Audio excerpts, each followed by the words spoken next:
Have you ever met a woman who seems to carry an inexplicable energy?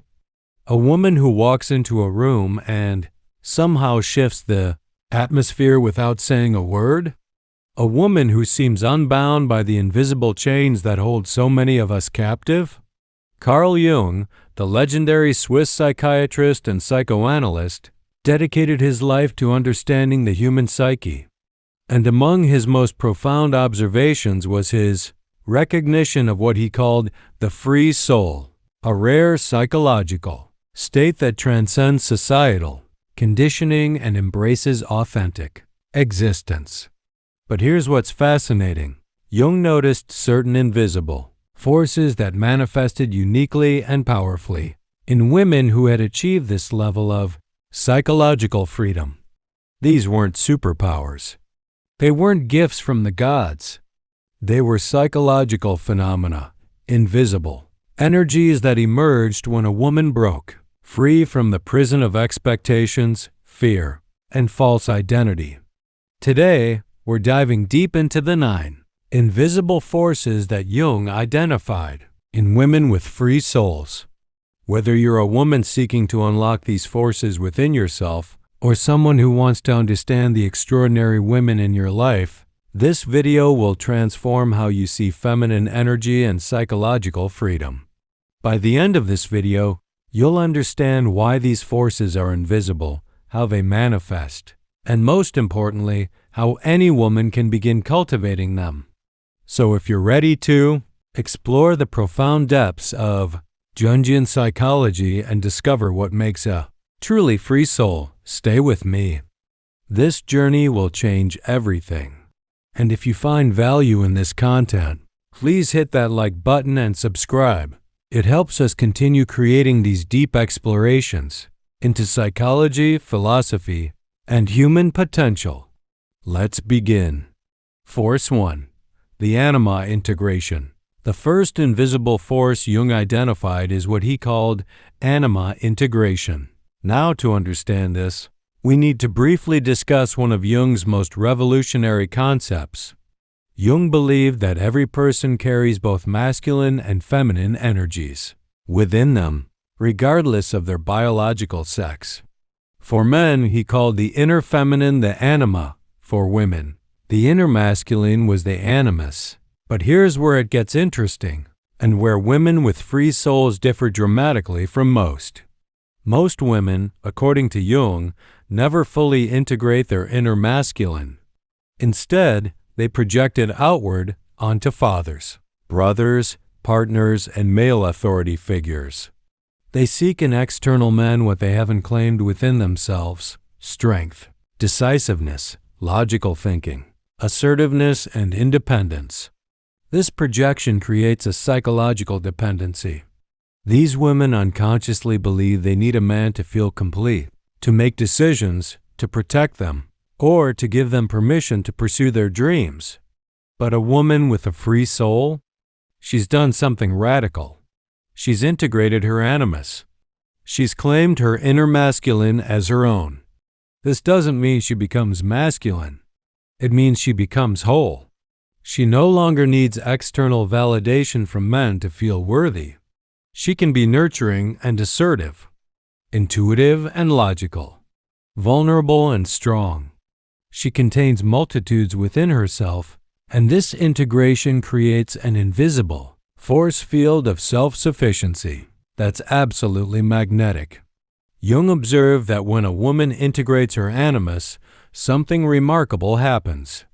She stops looking for a hero and becomes her own hero. She stops seeking a savior and becomes her own salvation. And paradoxically, this is when she becomes most attractive, not because she's trying to be, but because she's whole. Men sense this. Other women sense this. Everyone around her feels this invisible force of integration. She's not performing femininity according to script. She's not rebelling against it either. She's transcended the entire paradigm and found her authentic self. This is the first invisible force, and it's the foundation for all the others. Force 2. The shadow acceptance. The The second invisible force is perhaps the most challenging and most liberating. Shadow acceptance. Jung spent decades studying what he called the shadow, all the parts of ourselves we've repressed, denied, or hidden away because they don't fit the image we want to project to the world. For most people, the shadow is a source of shame. It's the anger we're not supposed to feel, the jealousy we pretend doesn't exist, the selfishness we've been taught to suppress, the darkness we deny. And here's what Jung discovered. The more we reject our shadow, the more power it has over us. It emerges in destructive ways, through passive aggression, through unconscious sabotage, through projection onto others. But a woman with a free soul has done something extraordinary. She's turned toward her shadow instead of running from it. She's acknowledged her capacity for anger, and in doing so, she's learned to set healthy boundaries. She's accepted her jealousy and transformed it into inspiration. She's embraced her selfishness and discovered healthy self-care. She's looked at her darkness and found that it contains tremendous power. Jung believed that the shadow, when integrated, becomes a source of creativity, vitality, and authentic power. A woman who has accepted her shadow carries an invisible force that others can feel but can't quite name. She's real. She's human. She's not pretending to be an angel or a saint. She knows she's capable of both light and darkness, and this self-knowledge makes her psychologically unshakable. Think about it. Have you ever met someone who seems totally comfortable in their own skin? Someone who doesn't need to perform goodness or righteousness? Someone who admits their flaws without shame? That's shadow acceptance in action. Let me give you a concrete example. Imagine two women who both feel anger toward a friend who betrayed them. The first woman, who hasn't accepted her shadow, says, "I'm not angry. I'm just disappointed. I've already forgiven her." But internally, she's seething. The anger leaks out in subtle digs, in gossip, in passive-aggressive behavior. She becomes someone she doesn't recognize. The second woman, who has accepted her shadow, says, "I'm furious. I trusted her, and she violated that trust. I need time to process this anger before I can decide how to move forward." She owns her anger. She doesn't let it own her. She processes it consciously and makes authentic choices. Which woman do you think has more psychological freedom? Which woman has more authentic relationships? Which woman has more access to her full range of human emotions and experiences? The woman with the free soul knows you cannot heal what you refuse to feel. You cannot transform what you refuse to acknowledge. And you cannot be free while pretending parts of yourself don't exist. This shadow acceptance creates an invisible force of authenticity that draws people in while simultaneously repelling those who prefer masks and performances. Force 3. The intuitive knowing. The third invisible force Jung identified in women with free souls is what he called intuitive knowing, a direct access to the unconscious mind that bypasses rational thought. Now, before you think this sounds too mystical, let me be clear. Jung was a scientist. He studied the unconscious methodically, and what he discovered was that intuition isn't magic. It's a sophisticated form of pattern recognition and unconscious information processing. But here's where it gets fascinating. While everyone has access to intuition, most people have learned to distrust it, suppress it, or override it with rational analysis. Society, particularly Western, patriarchal society, has taught us to value logic over intuition, thinking over feeling, analysis over knowing. And women, in particular, have been told that their gut feelings are irrational, emotional, or unreliable. But a woman with a free soul has reclaimed her intuitive knowing. She's reconnected with this ancient form of wisdom that humans have used for millennia to navigate complex situations, sense danger, identify opportunities, and understand people beyond what they say. Jung believed that women, in general, had stronger natural access to intuitive functions than men, not because of biology, but because of psychological development and societal conditioning. Women were often trained to read emotions, sense atmospheres, and pick up on subtle social cues. But most women learned to second-guess this gift, to doubt themselves, to seek external validation for what they already knew internally. A woman with a free soul trusts her intuition implicitly. When she walks into a room and feels something is off, she doesn't dismiss it as paranoia. When she meets someone and senses deception beneath their charming words, she doesn't ignore her instincts. When an opportunity feels wrong despite looking good on paper, she honors that knowing. This creates an invisible force of discernment. She can navigate life with a GPS that most people have disconnected. She makes decisions that others can't understand until months or years later, when her intuitive knowing is vindicated. Modern neuroscience is actually catching up to what Jung understood decades ago. Studies show that our unconscious mind processes millions of pieces of information that never reach conscious awareness. Our gut feelings are often our brain's way of communicating patterns it has recognized but can't articulate through language. Women with free souls understand something profound. Rationality and intuition aren't enemies. They're partners. The most powerful decisions combine both.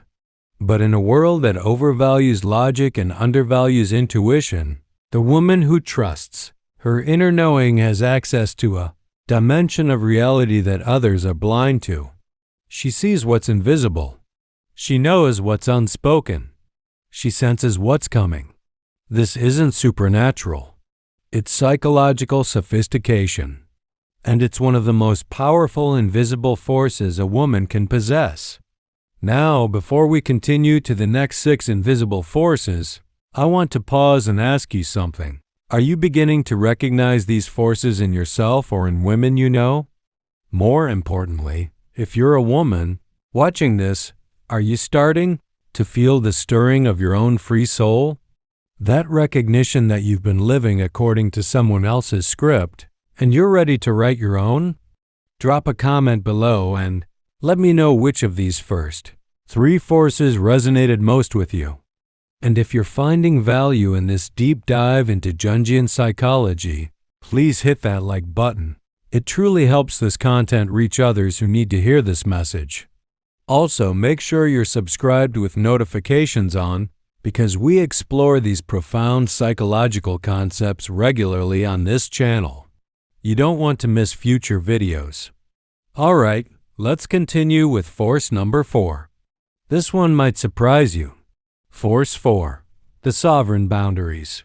The 4th invisible force Jung identified as what I call sovereign boundaries, though Jung might have described it as the psychological capacity for healthy individuation while maintaining connection.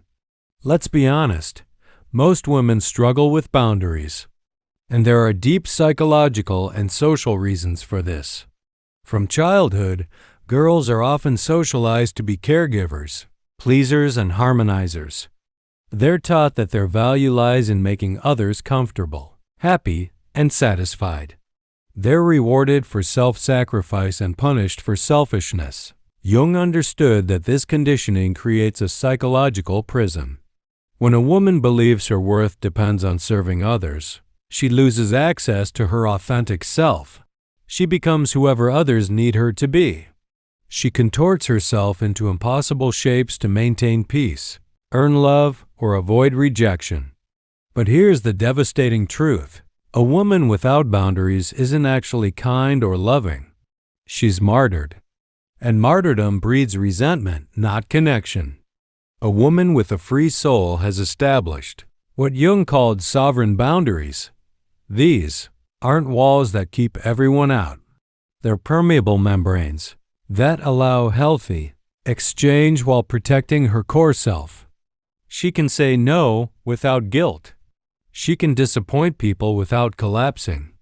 She can be misunderstood without needing to explain herself to death. She can let others be upset with her without abandoning herself to fix their feelings. Let me give you some examples of sovereign boundaries in action. A woman with sovereign boundaries doesn't answer texts immediately just because someone expects a response. She responds when she has the emotional capacity to engage authentically. She doesn't attend every event she's invited to.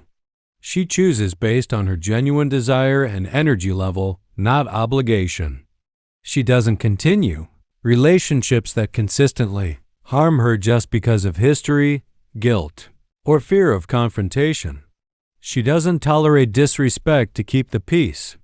She addresses it directly or removes herself from the situation.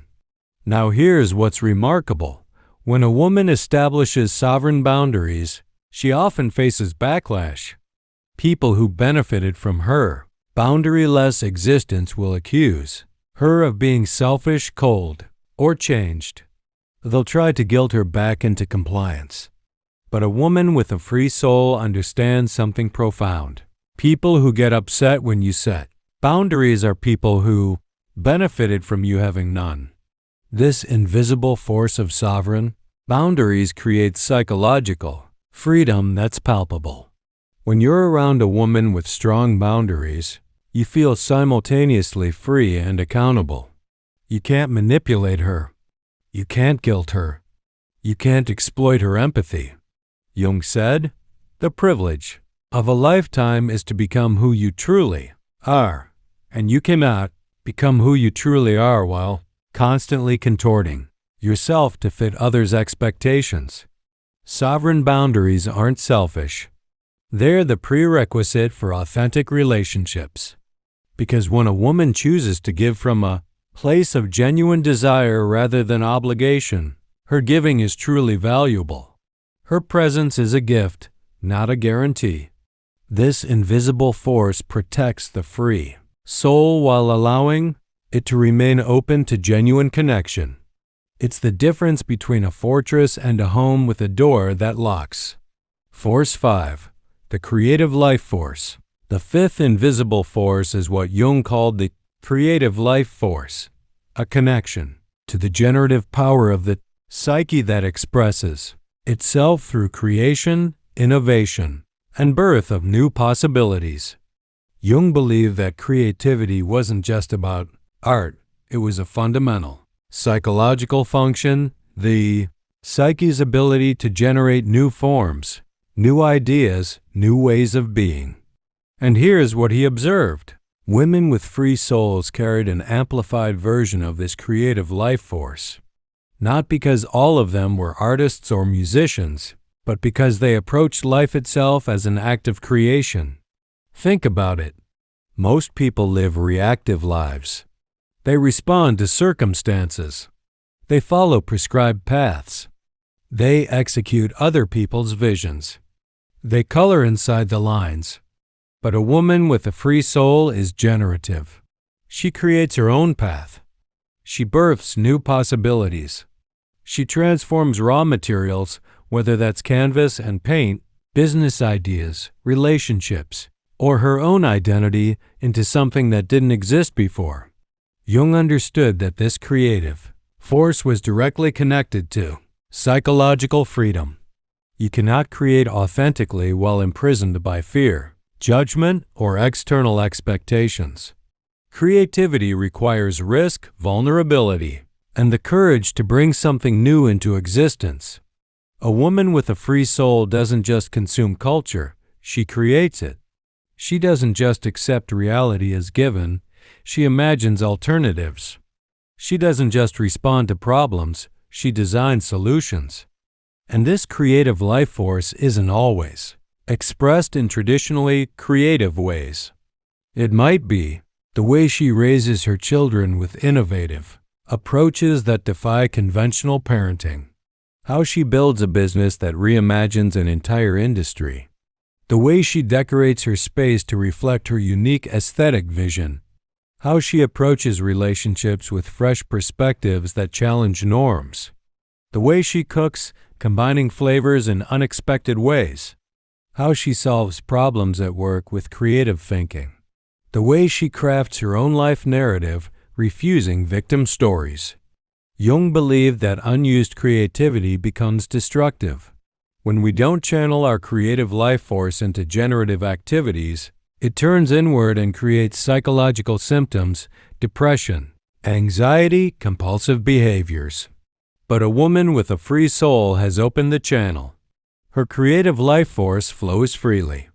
And this creates an invisible energy that others find inspiring, magnetic, and enlivening.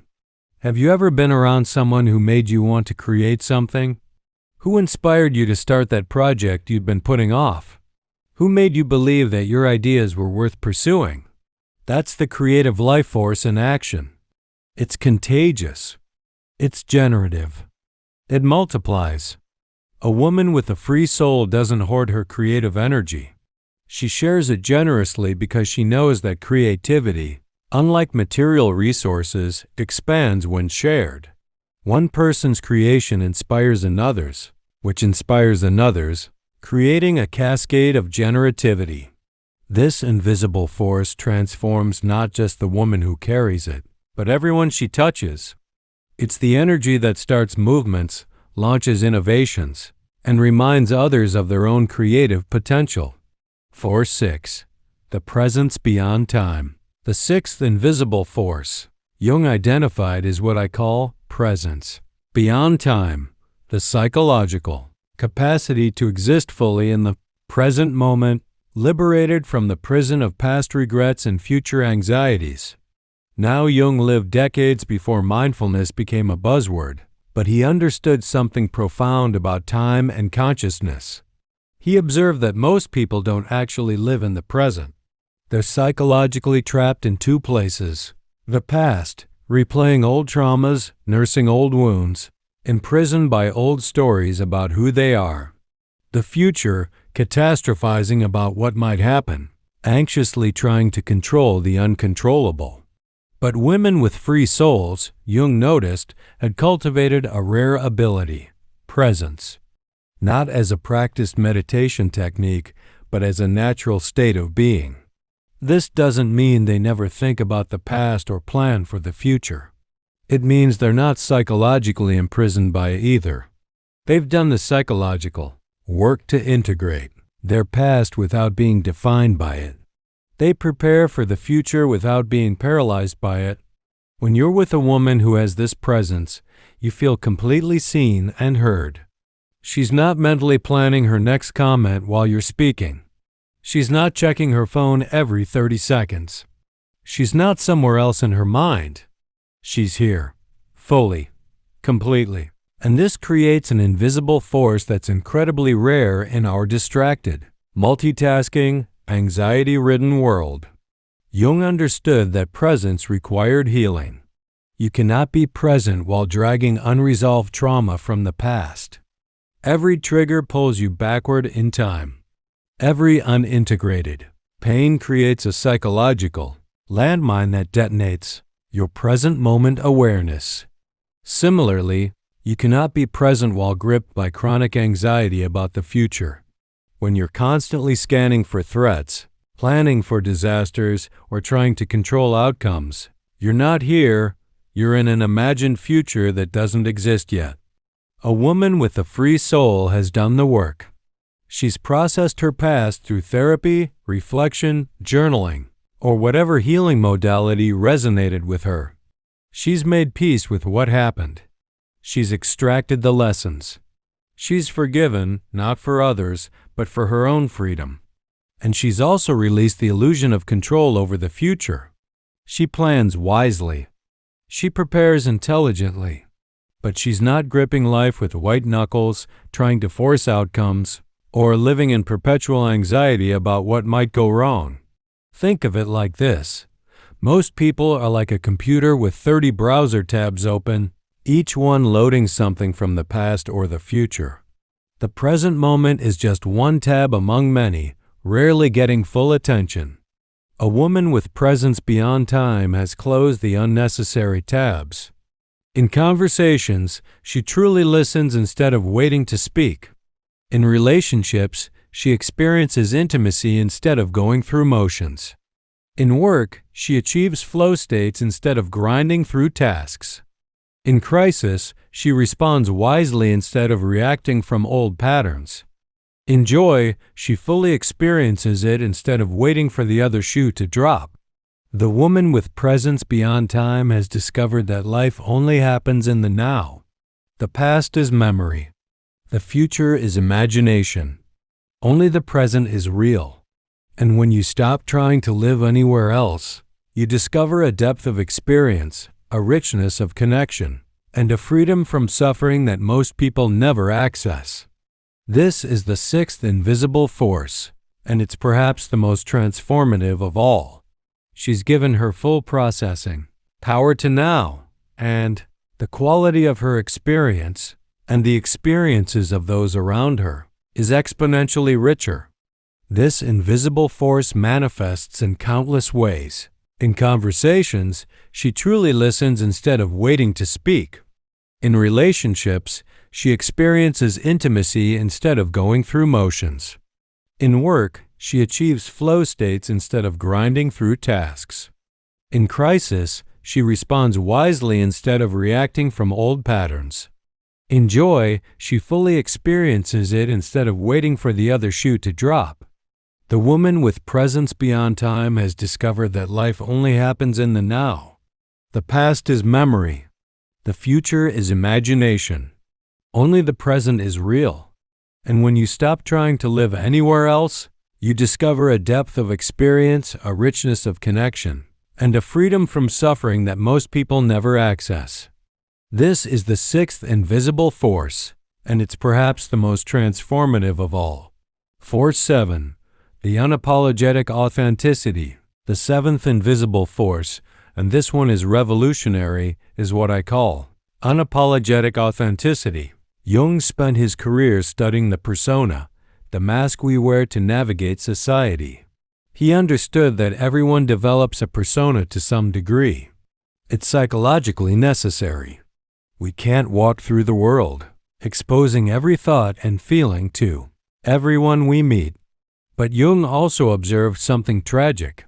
Most people become so identified with their persona that they lose contact with their authentic self. The mask becomes the face. The performance becomes the identity. And women, unfortunately, often face the most pressure to maintain elaborate personas. From childhood, they receive messages about how to look, speak, act, think, feel, and be. They're given scripts for every role: daughter, sister, girlfriend, wife, mother, professional friend. Most women spend decades perfecting these performances, earning applause for how well they execute the roles written by others. But somewhere deep inside, the authentic self, the free soul, remains trapped, watching the performance, longing for liberation. A woman with a free soul has removed the mask. Not partially, not selectively, completely. She shows up as she actually is, not as she thinks she should be, not as others want her to be, not as some idealized version of femininity demands. This doesn't mean she's rude or inappropriate. Authenticity and cruelty are not the same thing. It means she's congruent. Her inside matches her outside. What you see is what you get. Let me show you what unapologetic authenticity looks like in practice. She shares her real opinions even when they're unpopular or controversial. She doesn't perform agreement to maintain false harmony. She dresses in ways that feel authentic to her, regardless of whether it's trendy, age-appropriate, or professionally expected. She pursues interests that genuinely fascinate her, even if they're weird, unconventional, or don't fit her demographic. She sets boundaries without softening them with excessive apologies or explanations. She changes her mind publicly when new information changes her perspective. She doesn't defend old positions to maintain consistency. She admits when she doesn't know something instead of pretending expertise. She shares her struggles honestly instead of curating a highlight reel of false perfection. Now here's what makes this an invisible force. Unapologetic authenticity creates a magnetic field that simultaneously attracts and repels. It attracts other authentic people like moths to a flame. People who are tired of performances, masks, and social games. People who long for real connection. People who are inspired by someone who dares to be real in a world that rewards pretending. And it repels people who are invested in inauthenticity. People who need others to wear masks because they're uncomfortable removing their own. People who prefer the predictable script of social performance to the vulnerable truth of authentic connection. The privilege of a lifetime is to become who you truly are. But he also warned, people will do anything, no matter how absurd, to avoid facing their own souls. A woman with unapologetic authenticity has faced her soul. She knows who she is, and she's decided that being genuinely herself with all her flaws, quirks, contradictions, and complexity is worth more than any approval she could earn through performance. This invisible force asks you a challenging question. Who would you be if you stopped performing? If you removed every mask, dropped every act, and showed up as your authentic self, who is that person? Most people don't know. Because they've been performing for so long, they've lost contact with the authentic self underneath. But the woman with a free soul knows, and her unapologetic authenticity gives others permission to begin their own journey toward genuine selfhood. Force 8. The transmutation power. The eighth invisible force brings us deep into Jungian territory. Jung called this process transmutation, the psychological alchemy of transforming suffering into wisdom. She's not destroyed by betrayal because she knows. Transmuted into wisdom. She's not paralyzed by loss because she knows. She transformed grief into deeper capacity for love. The woman with transmutation power carries her scars, not as marks of shame but as evidence of survival, growth, and transformation. Each wound that healed made her stronger. Each pain that was processed made her wiser. Each darkness she navigated made her light brighter. This is perhaps the most powerful of all the invisible forces because it means nothing can truly defeat her. She found a way to transmute it, transform it, and emerge more whole than before. Force 9. The liberating love. And now we come to the ninth and final invisible force, perhaps the most misunderstood of all, the liberating love. Jung observed something profound about how women with free souls approached love and relationships. It was completely different from conventional models of love that dominated society. In Jung's time, and honestly, still today, women were taught that love meant sacrifice, compromise, merging, becoming one, losing yourself in another, making someone else the center of your universe.